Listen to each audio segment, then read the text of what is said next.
Yes, hatimaye tena hapa. Bongo moja la picha kutoka nyumbani hapa. Wasema Bongo Land kutoka kwa mkali Gabo Zigamba. Wasema chuma nafahamika kwa jina la Bala Luko. Sasa hatimaye nimepata wasaa mzuri wa kuletea kazi hapa. Na ilikuwa ni maombi ya juu ya shabiki wangu mmoja tu. Baada ya kuniambia ingekuwa vyema kama ningepita na mzigo kwa sababu kuna vitu vingi sana vya kipekee. Kama unavyojua Gabo Zigamba sio mtu wa kukosea. Sasa tuende katika episode ya kwanza na pili tu ya lika hapo ya chuma bomba sana. Nasema Bala Luko, ila kumbuka ni the chosen one, bet you for all the time. Au sio? Hebu tugose mgoso hapa. Wanasema wakati mwingine kwenye maisha unahitaji kujua juu ya majukumu ambayo yanakuzunguka, alafu fezea na aibu wao vinatengenezwa na watu ambao wanashindwa kuwa na msimamo mkali juu ya familia yao. Sasa leo tuko na story ya bidada ambaye anafahamika kwa jina la Annabella.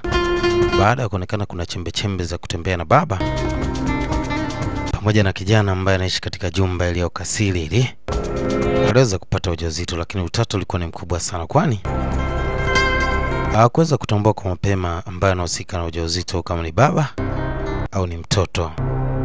Waambia ndani wanapokuwa kambale wawili kizaazao kinakuwa kikubwa zaidi. Sasa twende katika episode ya kwanza tu na ya pili ya lika hapo ya mzigo bomba sana ya pa. Inaitwa Bala Luko the chosen one. Hello Badman.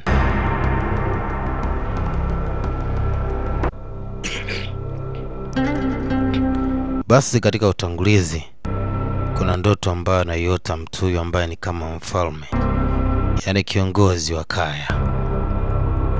Lakini katika ndoto hiyo alikuwa na mabishano makali sana na mke wake. Hatujui nini ambacho alikiota mtu huyo, ila bila shaka alikuwa na mabishano makali sana.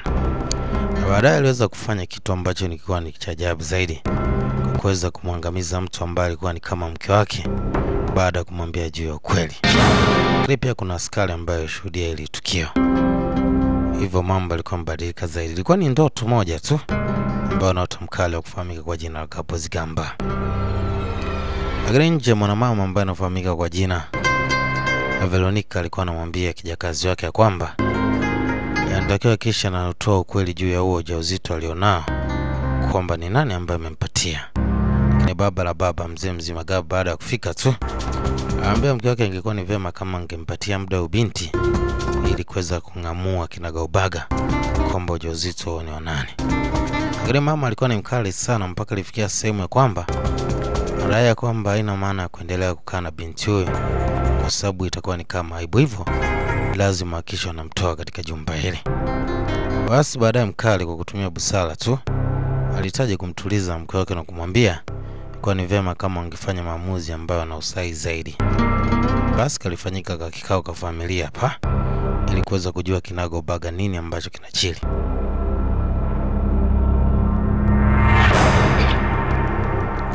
Wasema katika kikao binti alikuwa anaonesha jeuri hali ya juu zaidi.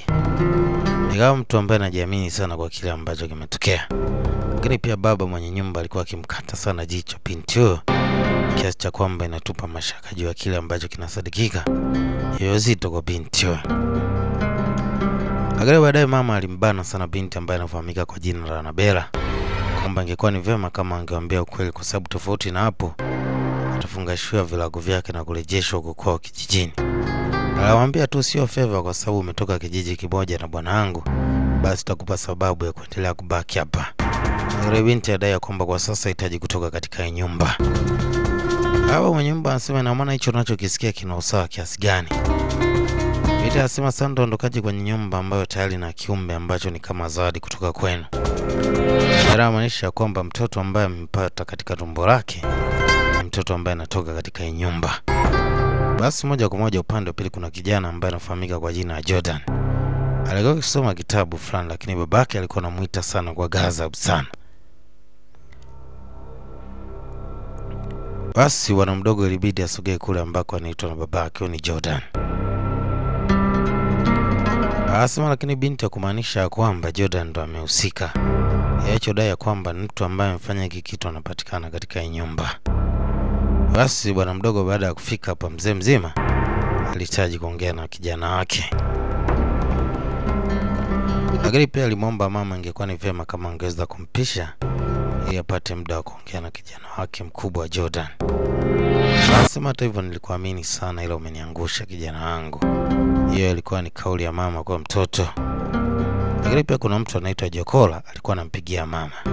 Tujue Jokola na tukuta kumjua hapo mbele zaidi. Basi mama akiwa anaendelea kuongea na simu katika eneo la chumbani na mtu ambaye anafahamika kwa jina la Jokola.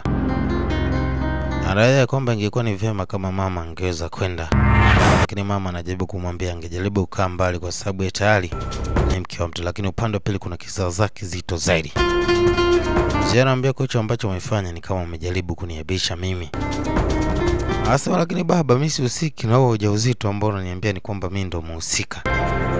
Anasema sasa ina maana unamaanisha juu ya binti maskini nani ambaye amempatia ujauzito? Ina maana unataka useme ujauzito mimi ndo nimempatia bibie? Baba mdogo anachodai kwamba yeye hahusiki na ujauzito.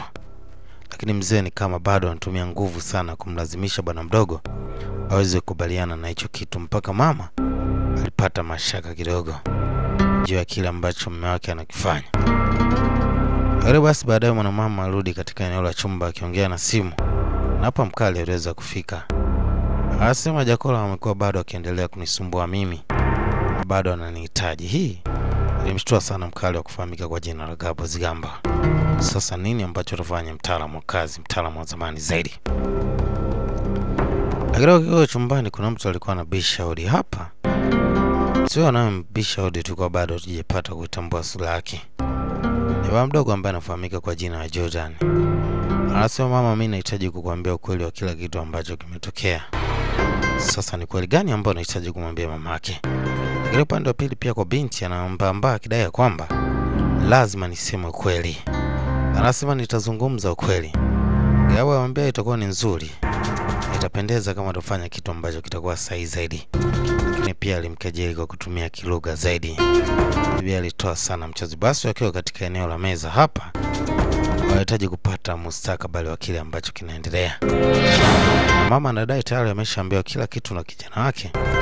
Lakini hatujui nini ambacho kijana wake ameweza kumwambia mamake. Ila mama alikuwa anaangalia watu wawili hao kwa jicho fulani hivi. Lakini baadaye mama alihitaji kuongea kitu ambacho kilikuwa ndani ya moyo wake. Huyo binti alikuwa ni binti ambaye anazidi kutoka na machozi tu. Lakini mama alimwomba binti ya kwamba ingekuwa ni vyema kama angejikaza na kujifanya kama ni mwanamke shujaa ili amtunzie aibu kijana wake asije akamkosa mchumba wake ambaye anahitaji kumwoa. Basi kuna binti ambaye alikuingilia hapa anafahamika kwa jina la Rili. Anasema nimesikia kila kitu na sitakuwa tayari tena kuolewa na Jordan. Jordan anajaribu kuzuia lakini binti anamwambia huu ni mwisho. Na tayari mmeshaweza kuvunja ahadi na kuharibu kile kitu ambacho kilikuwa ni kama agano. Sasa unafikiri nini ambacho kinajiri katika episode safi inayofuata? Lakini pia ukweli ni kwamba mama ameshaambiwa kila kitu na kijana wake, ila hatujajua ni nini ambacho kijana wake amwambia yeye mama. Lakini pia hapa kulikuwa na safari ya kwenda kwa mtu ambaye inasemekana anamsumbua sana mama. Basi mtaalamu Gabo alikuwa tayari kujiandaa kwa hiyo safari. Lakini upande wa pili binti anaendelea kutiririka na machozi tu. Anasema kila kitu kitakuwa sawa mwanangu. Yaani kila jambo litazidi kuwa sawa. Bado tukutana katika episode safi inayofuata ili kujua nini ambacho kitajiri katika burudani bomba sana ya